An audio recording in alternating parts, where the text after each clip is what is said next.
ரீசெண்டா ஒருத்தவங்க கமெண்ட் பண்ணியிருந்தாங்க, யூடியூபர்ஸ் எல்லாம் நம்ம பார்க்குற வியூஸ்னால நல்லா டெவலப் ஆயிட்டே போயிட்டுருக்காங்க. ஆனா, நம்ம இன்னும் அப்படியே தான் இருக்கோம் அப்படின்னு.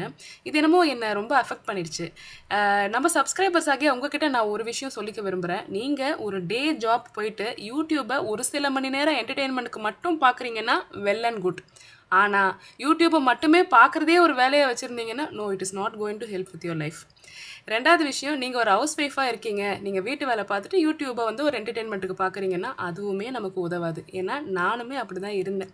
ஹவுஸ் ஒய்ஃபா இருக்கிறது ஒண்ணும் தப்பில்லைங்க.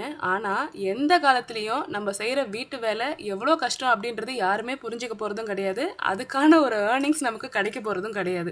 நீங்க படிச்சிருக்கீங்களா? ஈவினிங் டைம்ல டியூஷன் எடுத்து சம்பாரிங்க. உங்க பசங்களும் படிச்ச மாரி இருக்கும். 4 பேருக்கு படிப்பு சொல்லிக் குடுத்த மாரியும் இருக்கும். நீங்க சம்பாரிச்ச மாரியும் இருக்கும். நல்லா சமைப்பீங்களா? மசாலா பாக்கெட் செய்யுங்க. இல்லன்னா மொளகா பொடி அரைச்சுப்பீங்க. இன்ஸ்டாகிராம்ல பேஜ் ஓப்பன் பண்ணுங்க. எதையாவது பண்ணுங்க. ஆனா யூடியூப என்டர்டெயின்மென்ட்க்காக மட்டும் யூஸ் பண்ணுங்க. இல்லன்னா அதையே ஒரு ஏர்னிங் பிளாட்ஃபார்மா யூஸ் பண்ணுங்க. இதெல்லாம் நடைமுறைக்கு ஒத்து வருவாங்க அப்படின்னு கேட்டீங்கன்னா, நீங்க ஆரம்ப புள்ளி எடுத்து வைக்காத வரைக்கும் கடைசி வரைக்கும் இப்படியே தான் இருக்க முடியும். இந்த மாதிரி கமெண்ட் மட்டும் தான் போட முடியும். நீங்க என்னதான் பண்ணி எவ்வளோதான் பணம் சம்பாரிச்சாலும் முக்கியமான விஷயம் அதை உங்க அக்கௌண்ட்ல உங்க பேர்ல தனியா எடுத்து வச்சுக்கோங்க.